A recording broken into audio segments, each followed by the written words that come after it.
aho just amahoro y'Imana akomeze kubana namwe inshuti bakunze ba Ikoze TV. Uyu munsi rero tukaba atugiye kugaruka ku makuru agezweho kandi akomeye ku ntambara ikomeje kuba agatereranzamba muri Ukraine.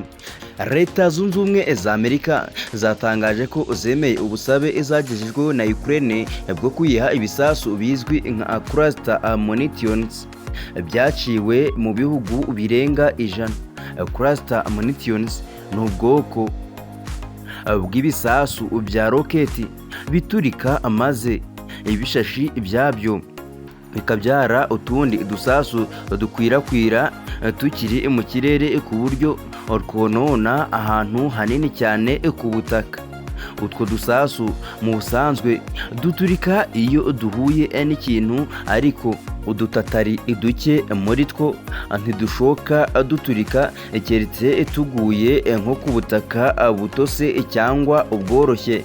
Bene utu dusasu kandi ngo dufite ubushobozi bwo kumara iminsi myinshi tutaraturika, gusa umuntu ugatoraguye nk'abana bato cyangwa akagakandagira atakazi gahita akamwica cyangwa akakamukomeretsa bikabije.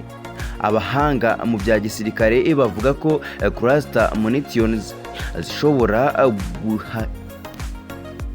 guhashya umwanzi ku rugamba mu buryo bukomeye cyane, nk'iyo ingabo ze zihishe mu myobo cyangwa zifite ibirindiro bikomeye ku buryo byagorana kubyinjiramo.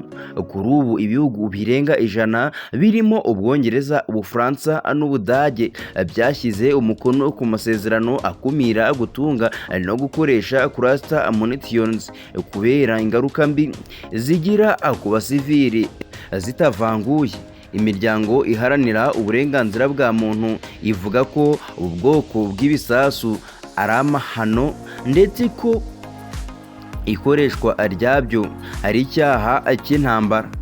Cluster munitions icyakora nubwo zaciwe mu bihugu byinshi yaba Ukraine ndetse n'Uburusiya, bamaze igihe bazikoresha mu ntambara, bamaze umwaka n'igice barwana. Ukraine yafashe icyemezo cyo gusaba Amerika biriya bisasu mu rwego rwo kugaba ibitero ku birindiro bikomeye by'ingabo z'Uburusiya ndetse no ku myobo zihishe.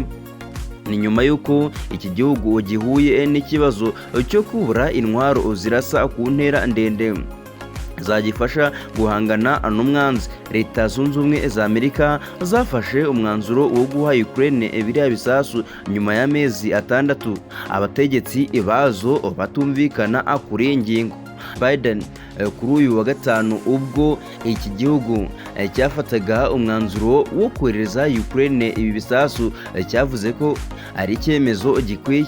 Abakurikirana hafi iby'intambara cyakora bavuga ko icyemezo Amerika yafashe gishobora gutuma itakarizwa icyizere, ishinjwa uburyarya n'icyemezo kandi byitezwe ko gishobora gukurura umwuka mubi hagati y'iki gihugu n'ibindi bihugu by'inshuti zacyo byo mu burengerazuba bw'isi. Astaravesta Ikoze TV, nkwibutsa gukanda subscribe, yewe ukamanuka gato ugakanda no kunzogera kugira ngo utazigera ucikwa n'amakuru, inkuru, ibiganiro, ibyegeranyo byose tuba twaguteguriye umunsi ku wundi.